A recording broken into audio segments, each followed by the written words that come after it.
let anyone tell me otherwise, baby.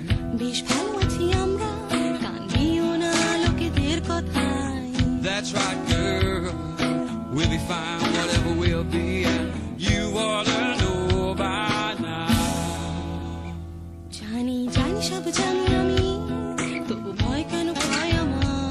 But your fears will be the same no matter where we're from. I could go out tonight, and I've got a city beanie hat to wear. That was me doing Hilda Ogden, doing the Smiths, who also wrote the fantastic How Soon Is Now. And I ask you the question, how manky is that? It's a beanie hat, it's a city beanie hat, and I'm on a lake. It doesn't suit me, I know, no hats do. I have mentioned this previously, you know, so whatever. It does. But I love it. And today's show I'm going to talk about rituals, how this hat has the danger of becoming one, and a bit about ballroom dancing. Let's go. And we start today from about the 3 o'clock from our house position on the lake.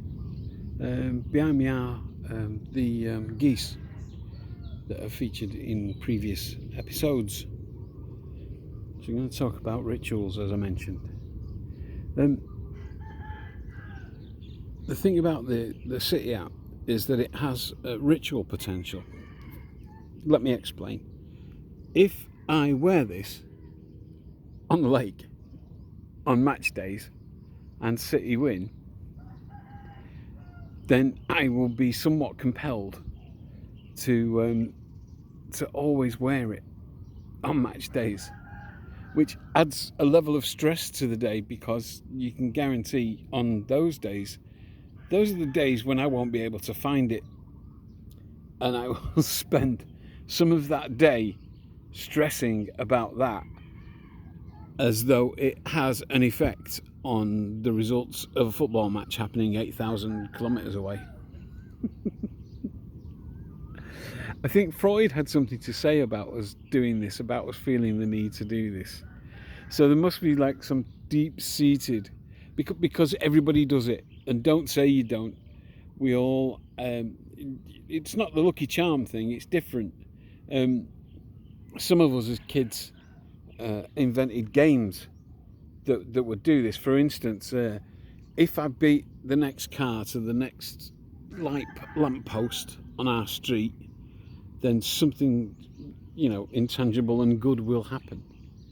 You know, I'll get an action man, or you know, one of my bullies will die. It was a bit sinister, wasn't it? In a horrible accident that is also somehow embarrassing. Hey, it's nearly Halloween, or is it Halloween? I never know. I couldn't care less about Halloween. So yeah. So we do it. One of the best ones I can remember that was football related was a mate of ours called John Lloyd, or Blob was his nickname. And John Lloyd, big City fan, and he had this game of darts, the rules of which nobody could comprehend. I mean, I think that if you gave it to some mathematicians, they could generate, you know, they could generate something like a course on it. I couldn't think of anything better to say then. Yeah, light propulsion. There you go. There's a thing that mathematicians and physics people could do. God, I'm not on it today, am I? Anyway, Lloydie had this game of darts that he would play in the morning before the match, the rules of which he did explain to us. And based on what happened with the darts, that would be the result of City's game that day. There was never any analysis of the accuracy of these predictions subsequently. But he still did it. And the other thing that he had was touching lampposts, and he had to touch them in a certain sequence. This wasn't OCD. You know, this was just his football thing. So we all had them as kids, and I think some adults probably still have them. I don't know if I do. I can't think of them. But the first one I can remember having was, all right, here's a confession. I'd be about 7 or 8, and I went to ballroom dancing lessons. Not only before Strictly, I mean decades before Strictly, not only before ballroom dancing was cool, but also pretty much against my own will.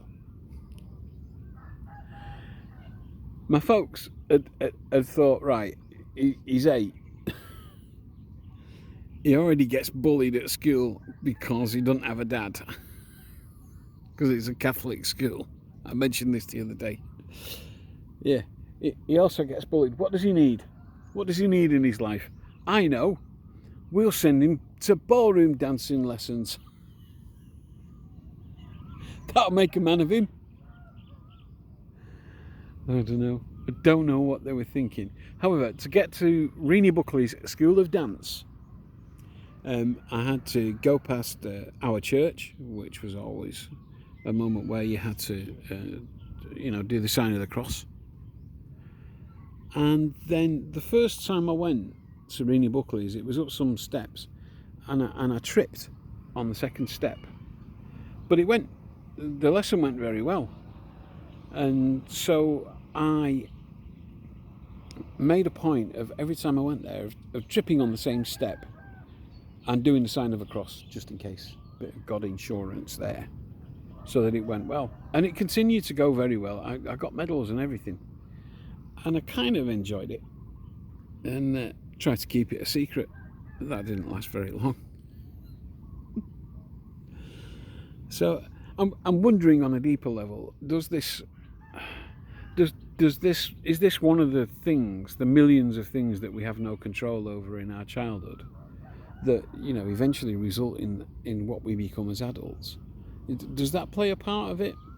I mean, I've often believed that nursery rhymes and children's books and comics have just a profound impact on our morality and how we develop it as anything that religion ever did.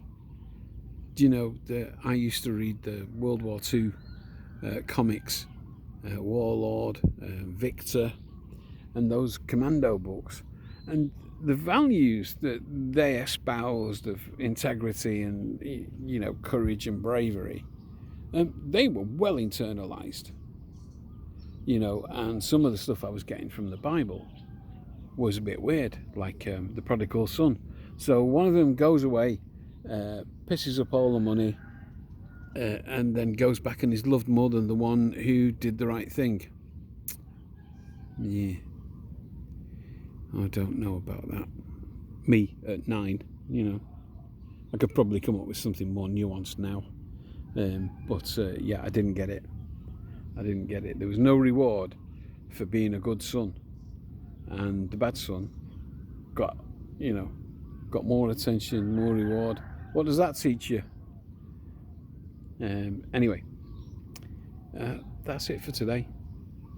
Have a great week. It's Monday, so I hope you all have a fantastic week, and I love you all very much. Bye. Yeah.